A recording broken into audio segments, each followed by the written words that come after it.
tudo acontece muito rápido ali, depois no ser humano ele também demora para acontecer, quando tá mais velho. Agora com tecnologia é o contrário, era tudo muito lento, levou milhares de anos para um ser humano conseguir afiar uma pedra, e outros milhares para afiar outro lado, para ver que era melhor.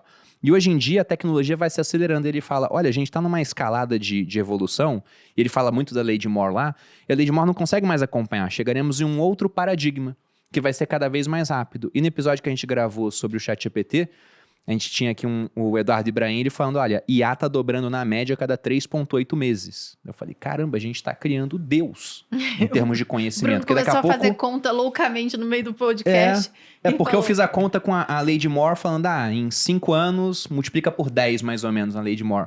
Em 5 anos a IA multiplica por 60 mil, era algo assim. É bizarro. Mas existe uma complexidade aí, porque tem vários tipos de IA, né? O que a gente está falando aqui é muito da IA generativa, que é o ChatGPT. Sim. A IA, que é a IA que vem antes disso, tem vários tipos de IA. Tem a IA descritiva, tem a machine learning, tem várias ramificações, vários tipos de algoritmo. Isso já está com a gente sendo aplicado há 10 anos, pelo menos, em alta escala. Já existe desde meados do século passado.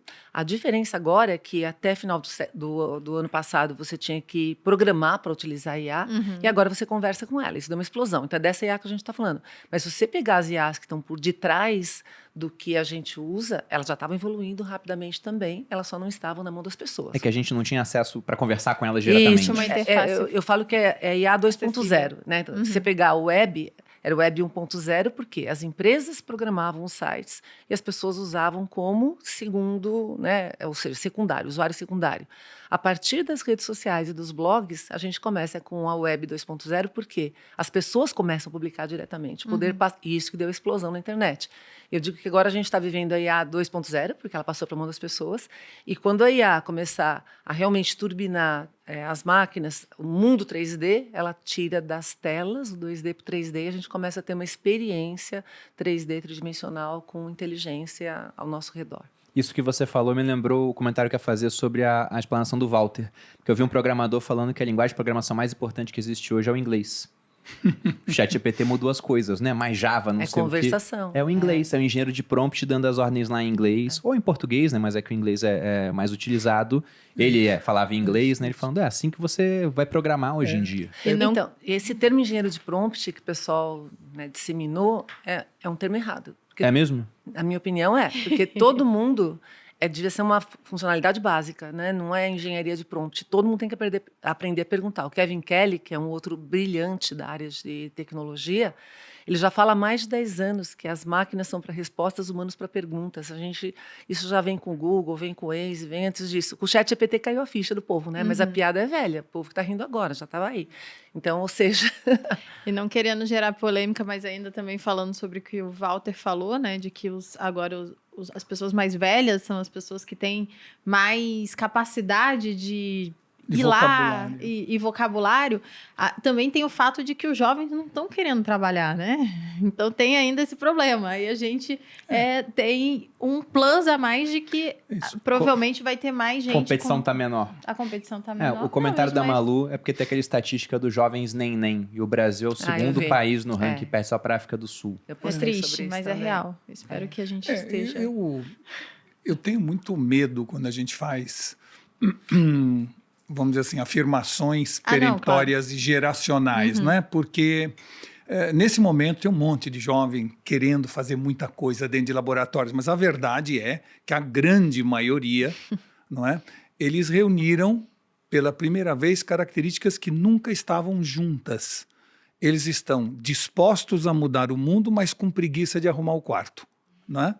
Eles são pessoas que reuniram num só ser humano as características de empáfia e ignorância.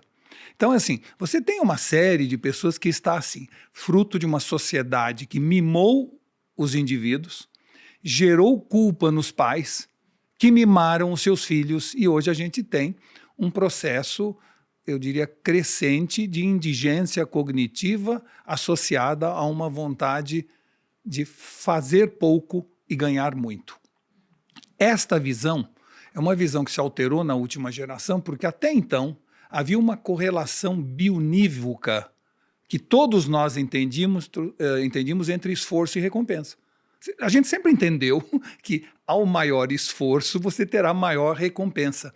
Esta relação que parece tão óbvia para nós, para as novas gerações ou parte das novas gerações, eles não fazem mais essa correlação. Eles acham que o negócio, para se dar bem, é criar um app e ficar rico. Não é assim a vida.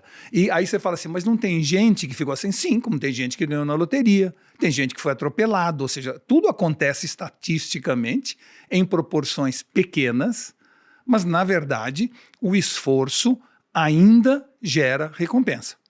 E esta relação, ela não será desmentida, como não será desmentida a lei da oferta e da procura, a lei da gravidade. Você pode tentar derrubar, mas você não consegue, entendeu?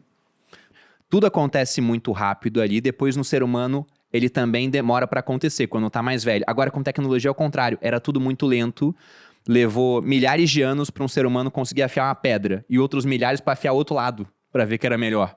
E hoje em dia a tecnologia vai se acelerando, ele fala, olha, a gente está numa escalada de evolução, e ele fala muito da lei de Moore lá, e a lei de Moore não consegue mais acompanhar, chegaremos em um outro paradigma, que vai ser cada vez mais rápido. E no episódio que a gente gravou sobre o ChatGPT, a gente tinha aqui o Eduardo Ibrahim, ele falando, olha, IA tá dobrando na média a cada 3,8 meses. Eu falei, caramba, a gente tá criando Deus em termos de conhecimento. Bruno começou a fazer conta loucamente no meio do podcast. Porque eu fiz a conta com a lei de Moore, falando, em 5 anos, multiplica por 10 mais ou menos a lei de Moore. Em 5 anos a IA multiplica por 60 mil, era algo assim. É bizarro. Mas existe uma complexidade aí, porque tem vários tipos de IA, né? O que a gente está falando aqui é muito da IA generativa, que é o ChatGPT. Sim. A IA, que é a IA que vem antes disso, tem vários tipos de IA, tem a IA descritiva, tem a machine learning, tem várias ramificações, vários tipos de algoritmo. Isso já está com a gente sendo aplicado há 10 anos, pelo menos, em alta escala. Já existe desde meados do século passado.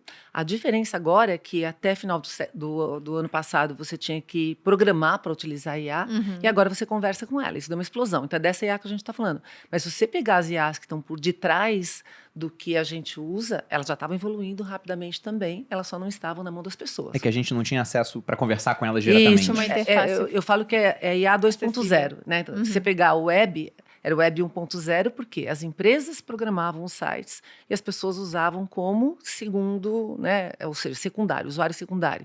A partir das redes sociais e dos blogs, a gente começa com a web 2.0, porque as pessoas começam a publicar diretamente. Isso que deu a explosão na internet. Eu digo que agora a gente está vivendo a IA 2.0, porque ela passou para a mão das pessoas, e quando a IA começar a realmente turbinar as máquinas, o mundo 3D, ela tira das telas o 2D para o 3D, e a gente começa a ter uma experiência 3D tridimensional com inteligência ao nosso redor.